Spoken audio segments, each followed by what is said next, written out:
Okay, joining us now, Heritage Foundation Chief Economist EJ Antoni, shaking his head. EJ, thank you so much for being here tonight. You know, Brian and I on our show, we talk all the time about these policies and who's voting for this, what are they trying to accomplish? And I sit up late at night thinking about it. My musings last night I'll share with you. I was thinking, okay, I actually don't think Zohran Mamdani is stupid. I don't think these liberals in California are stupid. They understand what this is all about. They want to see a structure where they are the small sliver, the elite, that are controlling the puppet strings at the top. And everybody who's voting for them is very angry. And so the reason they do vote for them is because they say, if I can't have it, I don't want you to have it either. What say you?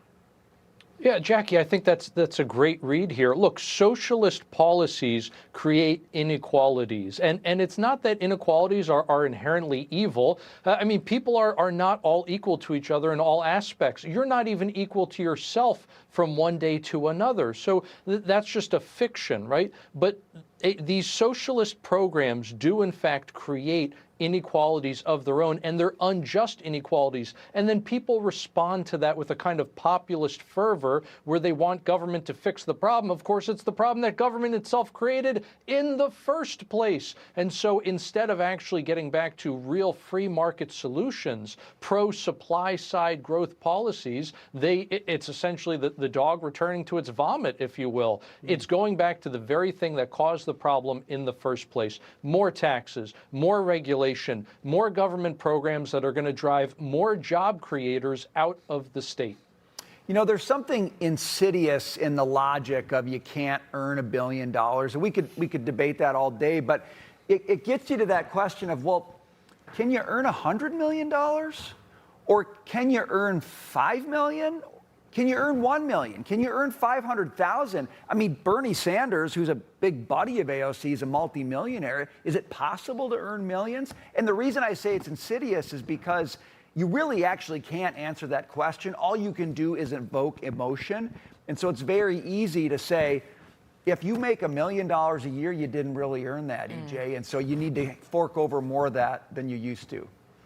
Yeah, Brian, there's definitely a lot of envy here going on. That's part of the creed of socialism, right, is envy. But some of it, let's try to be charitable here to AOC. Maybe she's just looking at this too much from a bartender's lens, if you will. And look, nothing against bartenders. I did it for a decade on and off. It helped put me through school, was going to classes during the day and slinging drinks at night. I get it.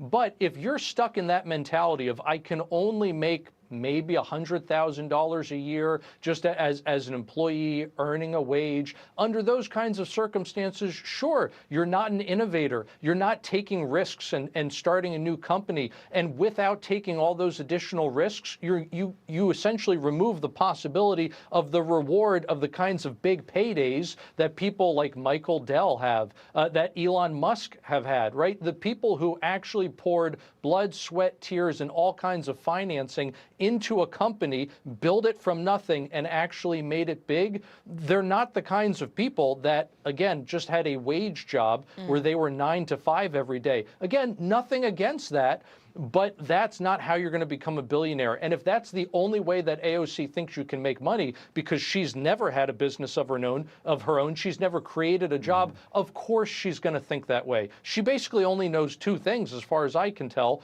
bartending and Congress. Yeah. And in Congress, you can certainly make a lot of money if you're corrupt. Maybe that's what she's thinking. You really hit the nail on the head, EJ, when you said all people are not created equal. Some of us are smarter than others. Some of us are more innovative, willing to take that risk. And if she didn't want to take that risk to get on that track, or somebody else doesn't, why should we penalize somebody like Michael Dell? But I digress, because I want to get to this as well. EJ, $2.1 trillion. That's what we're on track to borrow this fiscal year. We played some clips earlier of those who were running for governor of California saying it's Medicaid for all. We should give it to everybody in the state. And they want federal funds to do it. And here in New York City, Zohran Mamdani wants to keep that relationship with President Trump because he wants federal funds to do it. At a certain point, we are going to, we're already, our children are indebted for generations. There's just not going to be any more money we can borrow. There's not, Jackie. Look, we don't have the money for this. We don't have the money to bail out the states. We don't have money for any more foreign aid or foreign wars or whatever you want to call it. We don't have money to fund all of these socialist programs here at home, whether it's for the elderly, whether it's for student loans, you name it. We literally just don't have the money. You know why interest rates are so stubbornly high right now? It's not just the Federal Reserve. Yes, Jerome Powell has really messed up monetary policy. I get that. But to a certain extent, the Fed's hands are also tied. When Treasury is borrowing this many trillions of dollars every year, they are soaking up all the supply of the loanable funds market. There's not enough left to go around in the private sector. And with that shortage of supply, you're putting upward pressure on price. What do we call price in the loanable funds market? It's the interest rate. So why are you paying so much on your mortgage, on your credit cards, your student loans, your auto loans, you name it? It's because the government's borrowing all that money and it's not available for you to borrow. Great point. EJ Antoni, thanks so much for being here. Great to see you. Thanks, sir. Thank you.